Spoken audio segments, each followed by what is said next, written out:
A Sweet Taste of Cake by The Descendant. Chapter 13. Twice Upon a Mattress. The gingerbread house was coming together. Only a few major elements remained in place in play. The shingles, the sidewalks, the wintry trees bestrewn with candy that spoke of decorations. And of course, gingerbread ponies as well. Garrett looked up and awaited her return with the decorated citizens of the project. He tilted his head as he saw her standing over him. At once a small sound reached him, one that made him sigh. Garrett trotted the length of the kitchen to where she stood beneath the window. There, a countertop arrayed with all that a properly dressed gingerbread pony could desire sat awaiting her use. Most were done. They sat upon a cooling rack, waiting for their turn to be added to the project.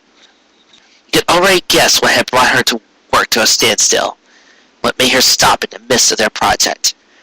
Right in front of Cupcake stood one little gingerbread pony, a foal that stood there incomplete under her gaze.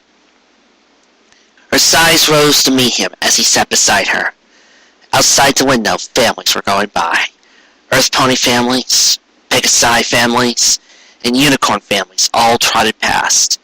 Happy families made up of mares, stallions, and foals. Families that had foals.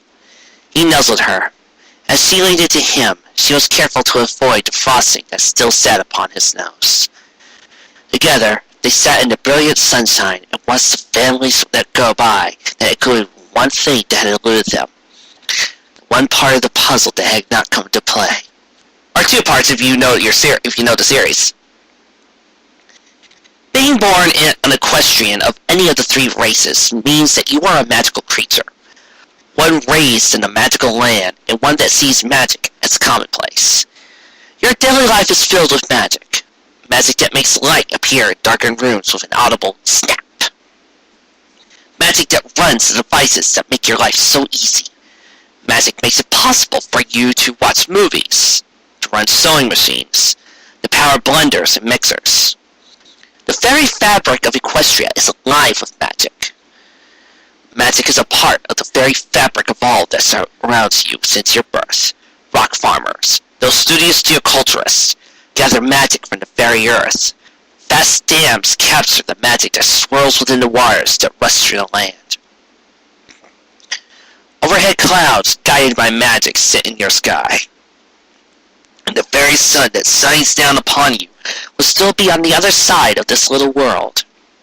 If an alicorn, who is the living embodiment of deep magic, had not slid the world around its axis that morning to meet the warmth it provides. To the equestrians, magic is a part of life. It is a part of their day. It is, in point of fact, a part of themselves. To be an equestrian pony means that you are a magical creature. You know this. You understand it. It is no more surprising to you than knowing that you have ears or hooves.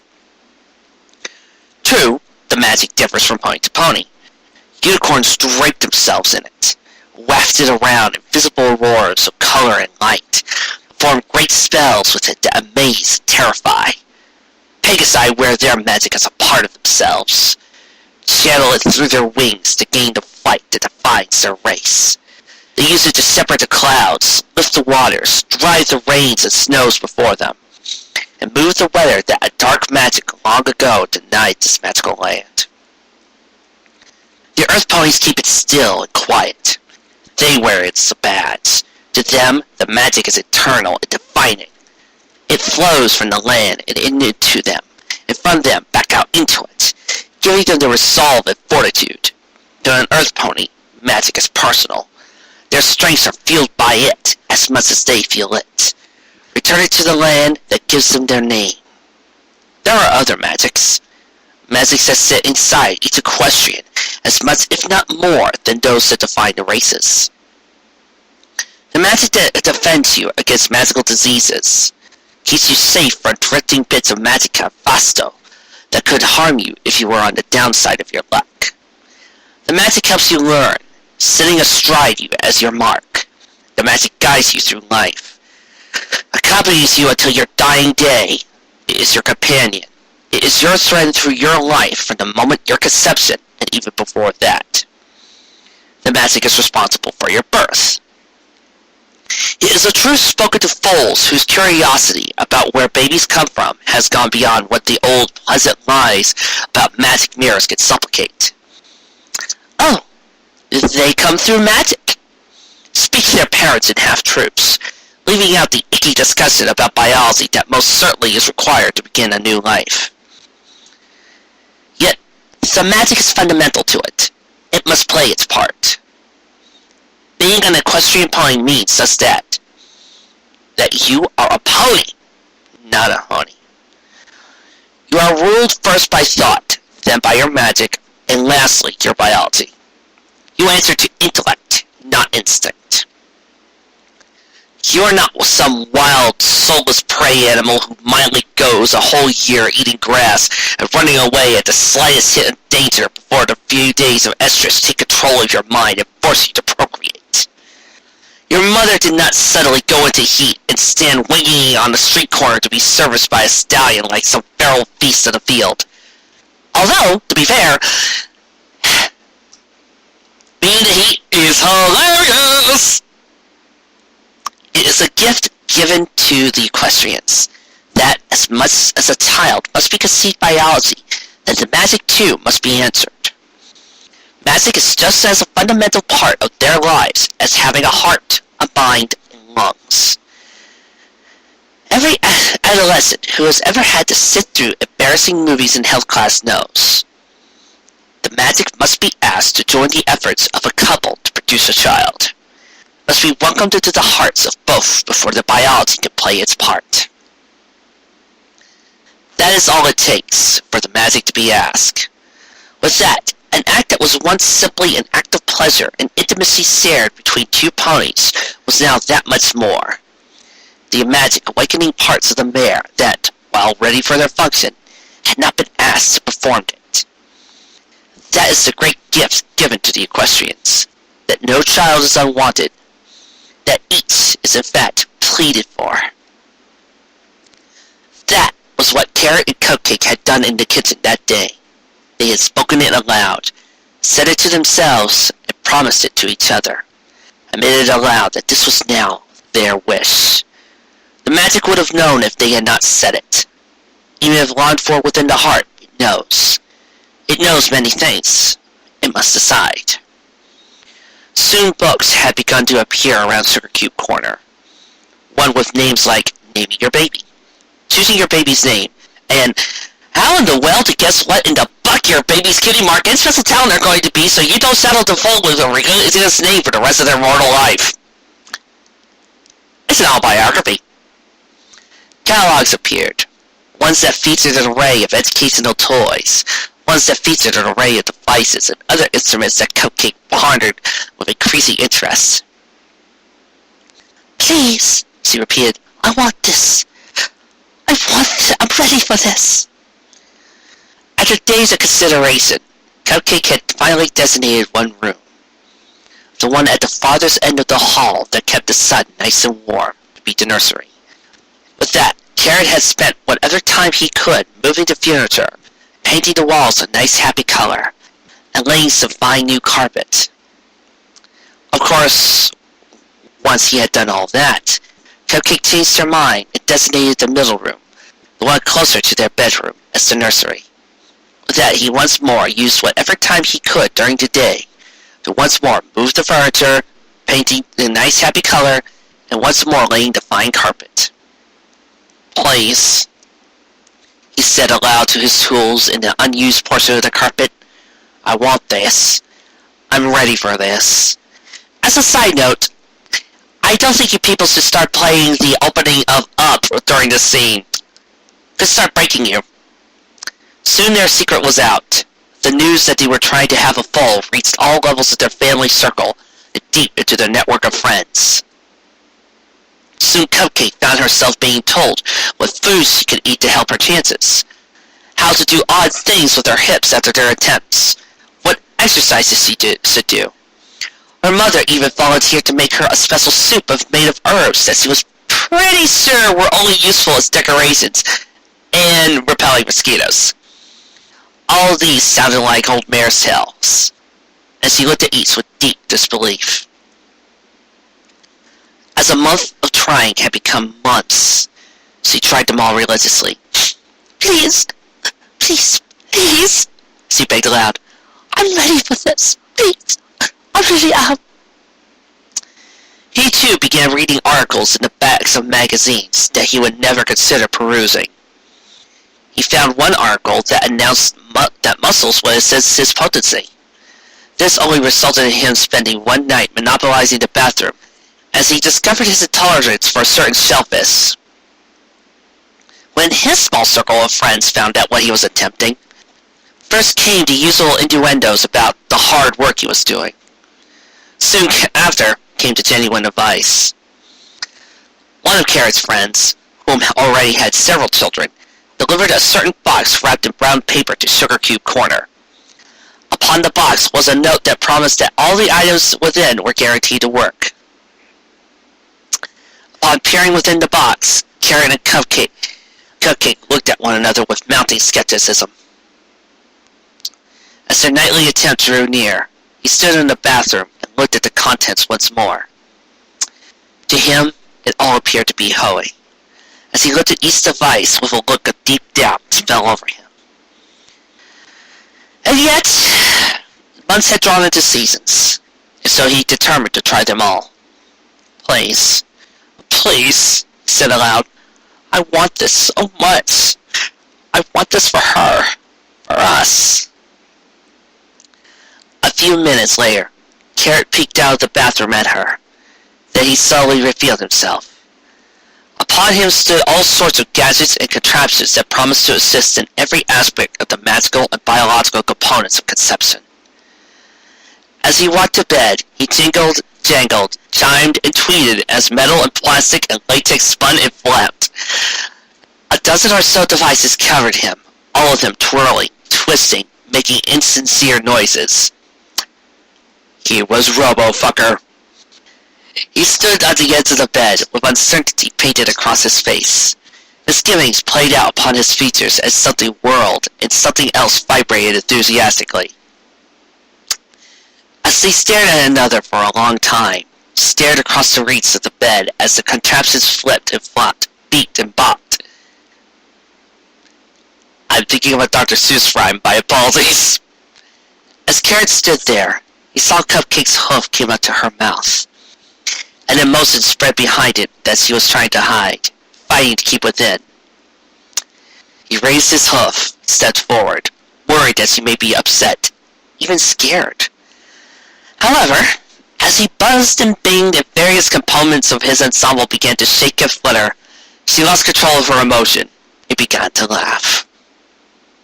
She had been trying to hide her laughter, trying not to embarrass him. It was too much, the sight of her husband like that. He was adorned so ridiculously, trying so hard, was wanting to make a fool of himself for her. For them. He watched her laugh as a smile spread over his own face, happy to see her this way. She leapt to him, and together they laughed at the absurdity of it all, as the gadgets tooted, tweeted, and quacked. There were rumbungas and conjunkas and splusorts and kumquats, and my apologies again. The parties simply rocked at one another, kissed and looked into the eyes of the other as all sorts of lights went off, as small spinners spun. He is a Robo-Fucker. I'm trying, Sugar Plum, said Carrot, rocking her as something sprung upon his bed, and confetti fell over them. The purpose of the damnable thing beyond either of their guesses. I'm trying so hard. For this. To do this. I know, she said while brushing the confetti from him and kissing his cheek, his neck, his chest. I love you so much. Don't stop trying. We could do this. After a moment of deliberation, they decided that the apparatus Carrot was covered with could have a more practical use.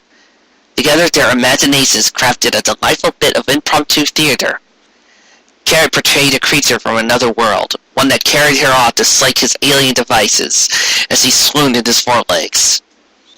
While not the intended use of the dubious devices, they both had to admit later that it certainly was an enjoyable and entertaining way to fill the evening. On a side note, I will be writing a short story called The Adventures of Robofucker to be premiered sometime on Valentine's Day of 30. Weeks later, the contraption sat in a nearby garbage can. Cupcake stood in the same bathroom, not noticing them as he contemplated her own body and tried to feel something within her. She took deep breaths, tried to see if she was sick. To her continued frustration, she was not. She was not getting sick in the morning. She looked at herself in the mirror, saw the awareness growing behind her eyes as she was not using the bathroom more than usual. She had no odd cravings. There were no new stretch marks upon her, no red lines hidden beneath her coat. Her body had not changed. It gave her no sign that she would soon have to wear a nursing dress in public. Her body gave her no sign that her abdomen was growing any larger than her usual roundness. She was not pregnant. 9 months of trying, and she was still not pregnant. She had done everything. They tried so hard. Carrot was trying so hard. They made time. They had made preparations, planned everything. She had sent in folks, sent them over and over. Why was she not pregnant? Why? Why? Why? Why? Please! Please! She called aloud as she spun around, kicked at a pile of folded towels, and pulled the washcloths at the rack. At once, she began to cry. She let the tears roll down her face as she spun around like a wild horse, bucking and kicking as she made unhappy sounds. Please, she demanded, raged as shampoo bottles crashed to the floor. The shaving cream can flew across the room. She stood there for a minute, regaining her breath and letting her face sit upon the rumpled towels. With one hoof over her mouth, she went pelting awkwardly down the stairs and into the bakery proper. Carrot was just finishing up waiting on a customer when she came galloping to him. She grabbed him by the foreleg and began pulling him toward the kitchen. Honey bun? He said as she pulled at him, with her gaze upon the floor. He nodded to Breezy as the stallion doffed his cap and went out the door, perhaps knowing that something was about to transpire that was beyond his right to hear. She pulled him to the kitchen, sat him down in front of the fireplace, and pushed deep to his chest, desperately seeking the comfort that always waited for her there. He wrapped his forelegs around her and cradled to her. He rocked her for long minutes before speaking to her. Ginger Snap, are you okay? She began to speak. She tried to tell him about the new worry that filled her. But instead, the words fell from her mouth as a warm huff of emotion stayed upon his chest. The warmth remained there as she wiped her face upon him and tried to speak again. Carrot, we need to go see the doctor. Carrot rocked her back and forth some more and drew her tighter to him. Okay, he said as he rested his head next to hers. Okay. A week later, Carrot sat upon the cold examination table. The thin sheet of paper that sat upon it did not protect him from the chill that came up from the metal surface in the slightest. He sighed as he looked around the room, the various charts and models of dangling bits of reproductory tracts signaling very loudly that he was indeed in a fertility clinic. He sighed again and rubbed his eyes. As he did, he whispered a small invoke. Please, he said as he stared at the door. If it is something wrong with one of us, please, let it be me. Silence hung around the room. The various models and diagrams seemed to have brooded over him, seemed to be questioning his stallionhood. He let them mock him, He only sat there and begged that it was his fault, that she would not have to blame herself. With that, the door came open, the doctor nodding to him as he took a seat and laid some more charts before Carrot. "Well," began the doctor as he removed his glasses, cleaning them with a fine terry cloth as they hung beside the blue aurora of his magic. "Your count is the normality range, and the percent of healthy gametes are well within average." Carrot's heart sank. With that, he swallowed hard and began to ask a difficult question for any stallion.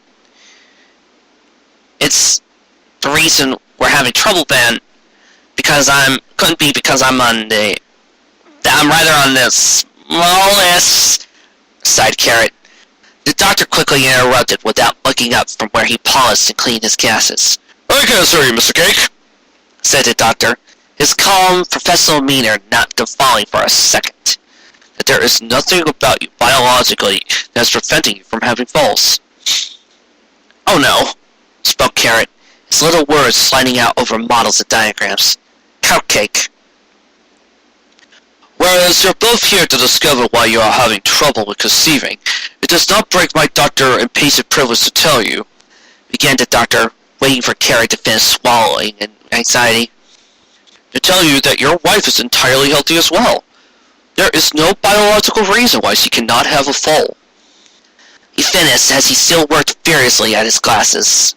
The two stallions sat there in the room quietly, the doctor battling with a smudge, Carrot simply in a haze of thought.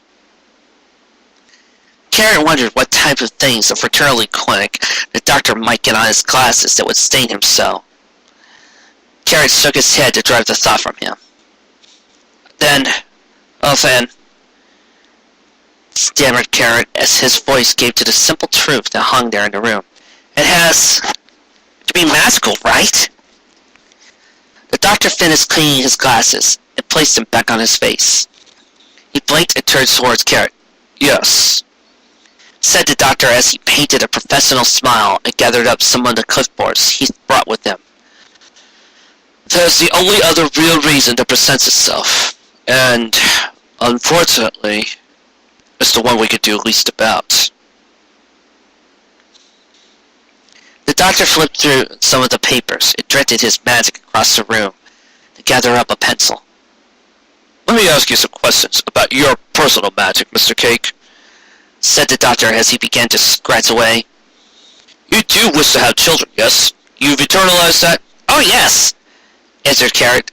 "Just the other day I caught myself looking at a loaf of bread and rocking it like a foal in my arms and singing a lullaby." Carrot mimicked his accents as a great smirk went across his face. To his surprise, the doctor joined in his pantomime, lifting the figurative bakery-based baby. "Congratulations! It's a pumpernickel." The two stallions laughed small laughs. It was the first time the Carrot had seen the unicorn do so during all of that long morning and early afternoon. All too soon, the doctor turned back to the clipboard, his face growing somber as he asked a few more questions. Carrot answered quickly, precisely until one was reached. "Are you currently," asked the doctor as he went straight back to his highly professional and distant tone, "engaged, or at any time in the past have you been engaged in an extramarital affair?" "No!" answered Carrot. "Oh, Celestia, no!"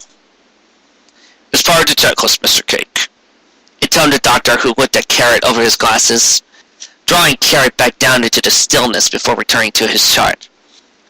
"Such infidelity interrupts the magic. Studies have proven it, and we must eliminate all possible causes." The doctor looked back up at Carrot. He saw the lingering question that hung there, the same fear that sits behind the eyes of all stallions when such a statement is floated out over a room. The doctor cleared his throat and leaned forward. "Though Dr. Impatient Privilege prevents me from distributing confidential information about any of my clients," he said while looking at Carrot in the eye, "I can tell you without reservation that I can eliminate that particular reason from our list of probable causes for both of you. And I'm very happy for the two of you both. The two nodded back and forth. I never even thought of that, said Carrot as his eyes fell back to the floor. It never even crossed my mind. That's merely because Corey would kill you if you did. The doctor nodded and looked back to the charts once more. Silence hung over the small examination room. But if it hasn't happened yet, us getting pregnant, does that mean that there's a chance it may never happen again? Spoke Carrot. Yes, but then again, it may. The magic has its own reasons, own schedules, own motivations, said the doctor while he put the pencil aside. All I can say at this time is, keep trying. Garrett's head dropped. I should like to take a look at your genetic histories, he said as his magic flipped through the pages. There's some pretty engaging theories about how genetics and magic interplay, and there are well-known syndromes and complications that may arise from... The doctor looked up from the clipboard. He stopped speaking as he saw Carrot's eyes sitting on a cutaway model of a mare heavy with foal. Doctor, asked Carrot, his voice sounding worried and strained, is it true that the mare usually blames herself? Usually accuses herself when the magic fails? The doctor put the clipboard aside, a compassionate glance as he leaned forward again. I'm no psychologist, Mr. Cake, but in my experience, that is common, he said as he rubbed his hose together. The magic involves both parents, but it is the mare's biology that is most moved. Very often, yes, they take responsibility upon themselves. I want to be with her, Carrot said immediately, staring at the door. Right now, I want to be with her right now. Of course, answered the doctor, putting aside all of the trays and clipboards, opening the door. Of course. The doctor began leading him down the hallway, past rooms where desperate-looking couples surrounded by folks talked in enthusiasm about ways of preventing further abundance. The unfairness stung Carrot as he realized what she must be feeling. While that horror grew in him, he began to canter and trot, the doctor struggling to keep up with him as his lab coat ruffled around him. At once they arrived at a door. The doctor opened it. As the two stallions stared, looking at her, Cupcake dabbed her eyes with a tissue, the nearby waste paper basket having grown full of them. She looked up to them. The hospital gown from her demanding more examination crinkled as she looked back and forth between them. Is it because I'm round? She asked, her voice weak and withdrawn. At once Carrot was with her. His hose were upon the table, and he was leaning into her, running his face along hers as her tears caught in his coat. Suffice it to say, they went home to the bakery. Suffice it to say that the rest of the day passed quietly, that their dinner was only filled with the barest conversation. Suffice it to say, she went upstairs early, and that he followed, knowing that night would be hard for her. Suffice it to say, they had laid upon the bed together. As the night drew on, all Carrot could do for her was wrap her in his forelegs and tuck her deeper into the crux of his body. All Carrot could do was draw his hoof through her mane, all across her shoulders as she began to cry. All he could think of as her small sobs filled the room was kiss her neck and cheek, tell her over and over how much he loved her. The only thing he could do for her as they lay there in the dark was tell her how beautiful she was, that he would never stop trying to make her happy. Cupcake heard all these things, knew in her heart that he meant them. In spite of that, she could not stop her tears. They kept flowing, and before her eyes, the figure of a little earth pony colt seemed to share them, as though it somehow knew that it would never be made real. In her mind's eye, the colt left their room. As it left them, it carried away all the hopes she had, all of the dreams they had shared. All of their hope and their love being made physical seemed to wash away with the little colt, followed him down the stairs. As the tears fell from her, she imagined the Colt too, dripping, his little cries carrying away with him baby names, thoughts about diaper bags, teething rings, and milk bottles. He looked back up at the stairs and cried for her, but she could not follow. With that, the Colt gave a small sob and stepped outside, dissipating from her thoughts, leaving the bakery once again quiet and still. With that, they had lost the second round of the game of this. They had decided over the next week to tell their parents and family of their difficulty on the same day, at the same time even, simply to be done with it in that one terrible instant. Although it ripped at Carrot not to be with her when she told her family that the magic was not entering them, that there was a very real chance that they may never have children, Cupcake respected her choice. Carrot respected her choice. Carrot trusted to her decision as he always had. They kissed beneath the doorway, touched their cheeks upon each other. With that, they went off to their childhood homes to drop the simple, horrible truth upon their families. Cheesecake's face ran with tears as her son told her the fact that there may never be grandchildren in her life. She gathered her amber-colored son into her and rocked him as best as she could, despite how much taller than her he was. For Cheesecake there would be no second chance. That's what she feared. No redemption through the children of her child. No chance to be a grandmother. No chance to redeem the years she had wasted not being a mother. Her tears for her son and daughter-in-law grew grayer as Carrot lowered his head to his mother. At the big house on the other side of town, Cupcake's nieces and nephews were ushered outside to play in the autumn air. Around the garden, as the hint of bad news flew the eyes of the adults within. As soon as Cupcake began to speak, she broke down. As she cried, her mother, father, and sisters held her. Though all of them felt for her and were worried for her, only one's mind flew to places he thought that had already been extinguished. In his mind, old worries opened up, ones that centered on his family. His family that he must be allowed to defend. With that, he kissed his daughter, and under the guise of checking upon his grandchildren, he slipped back out into the streets of Ponyville, his thunderous hooves crashing upon the cobblestones as he trotted toward a familiar building. Carrot had returned to Sugar Cube Corner earlier, just as he expected. He had known that it would not take him as long to break the news to his mother as Cupcake would take with her family. He returned home first, though he made a single stop. He placed what he had collected into the bottom of the cash register, thought he would keep it there until the second time seemed right, until he discovered them first. Either way, he did not anticipate looking at them again soon.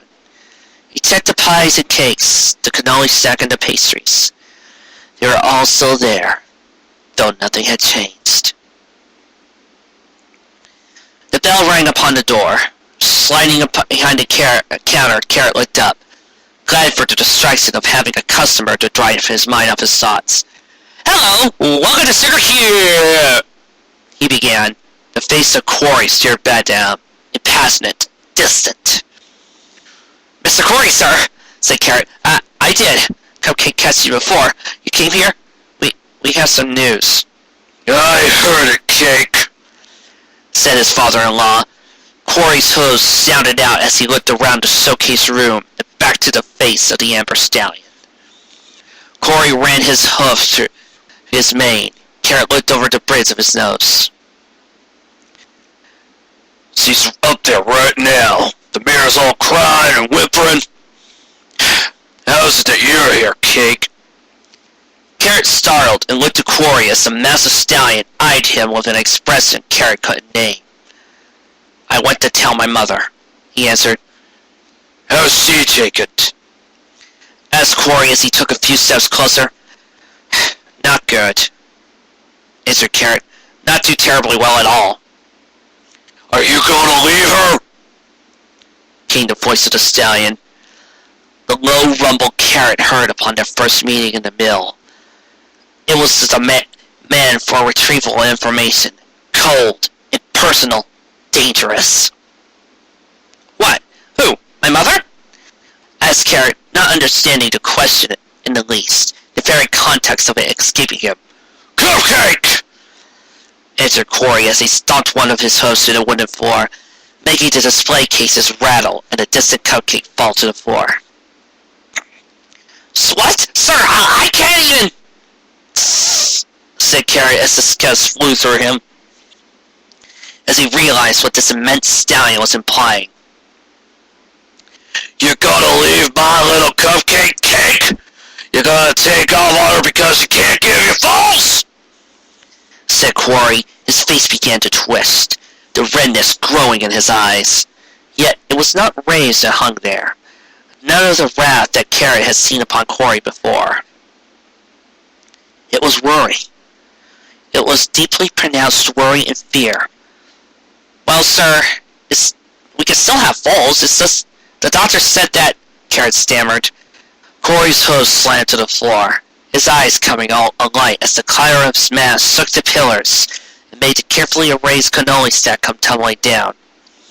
Answer the fucking question, Cake! I'm trying my hardest to stay civil. I'm trying not to get mad, but I need to know what in the world you're gonna do! Are you leaving my little cupcake? Roared Quarry with his mate tossing around him. An emotion filled Carrot as he sat under Quarry's glare, one that he did not often feel, one that did not make up a large part of his life. Yet with this stallion, this pony, he only wanted to respect him, was accusing him of, it burned behind Carrot's eyes, the emotion filled with him. With that, Carrot became angry, very angry. Buck you, Quarry! Buck you hard! He screamed as he tore the cap from his head and flung it across the room. I'm not some other sucking little bringer who's only in this for my jeans! He roared, leaning forward into the glare of his father-in-law. For 2 years, all I wanted for you was to figure out that I'm fucking living for her! That saves my world! I know you grew up pretty damned well screwed over, but I had no idea how deep in the well you've been fucking if you can't see that! Carrot bashed his hose against the cash register, flung the cash drawer aside to reveal the pamphlets he had only placed there moments before. As the bits sounded out across the floor, he tossed the pamphlets in front of Quarry, pointing them out as he glared at the immense stallion. Foster parenting! Adoption! He cried. I'm trying everything, you damn old goat licker! All I want is for her to be happy. It's all I've wanted since the first day I saw her at the mill. I'm trying everything. You want to see what's in the garbage can in the upstairs bathroom? You won't like it! Quarry's eyes shifted back and forth over the pamphlet as the underbiting stallion rambled on, growing weaker as his rant continued.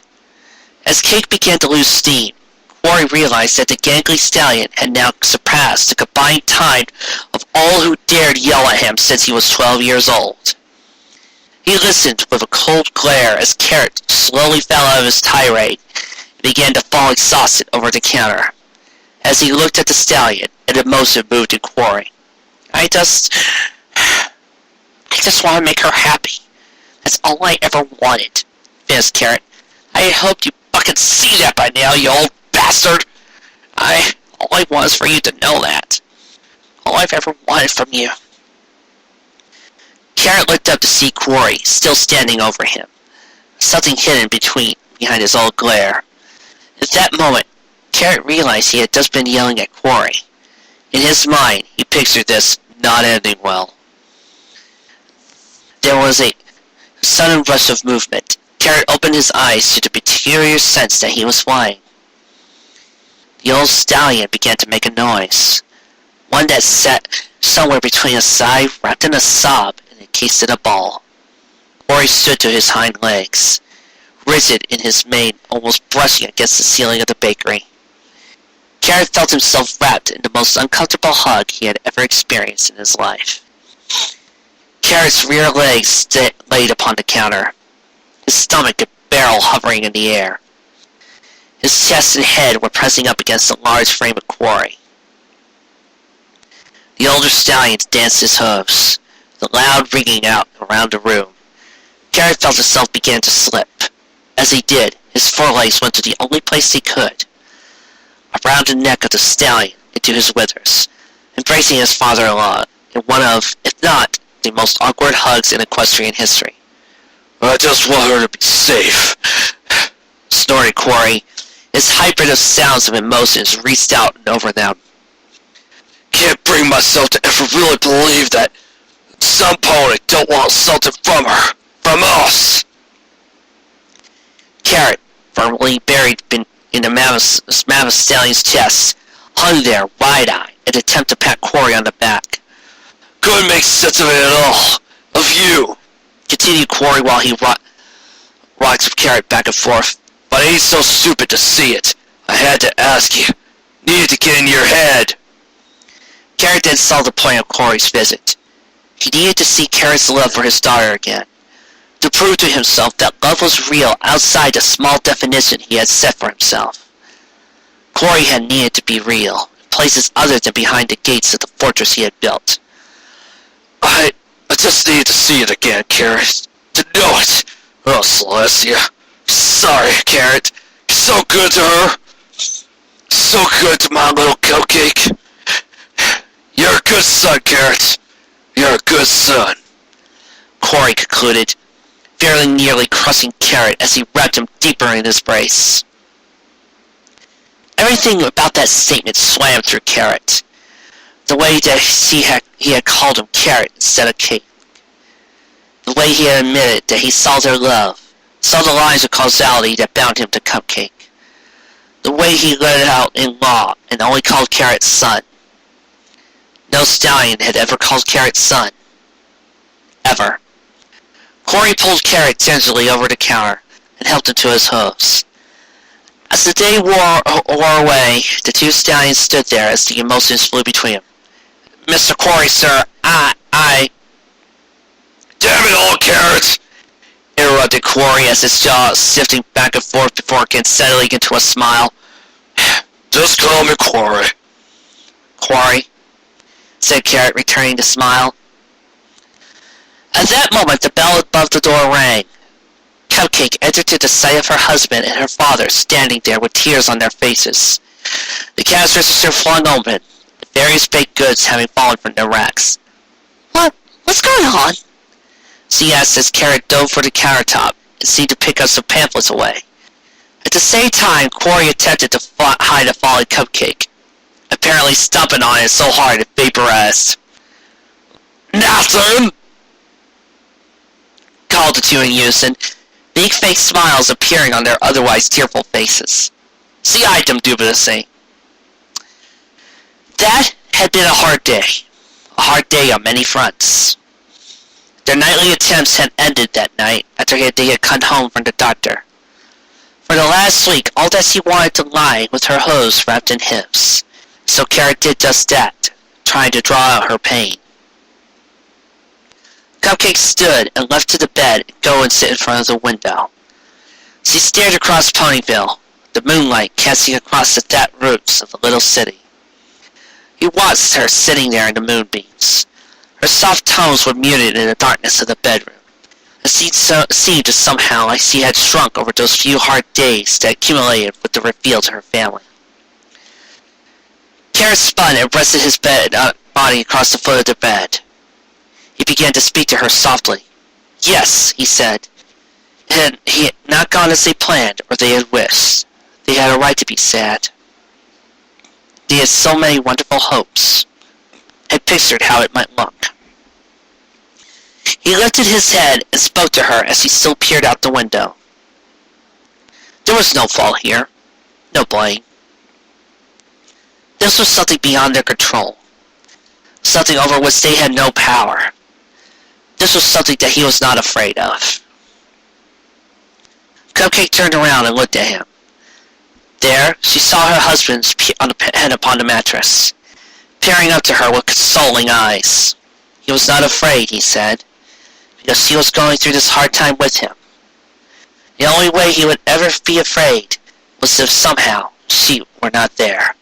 There she would go somewhere without him. She turned around fully and laid her head upon the bed so she would look into his eyes as he spoke. Their marriage, their love, it was a journey. One that he had pledged to go on with her.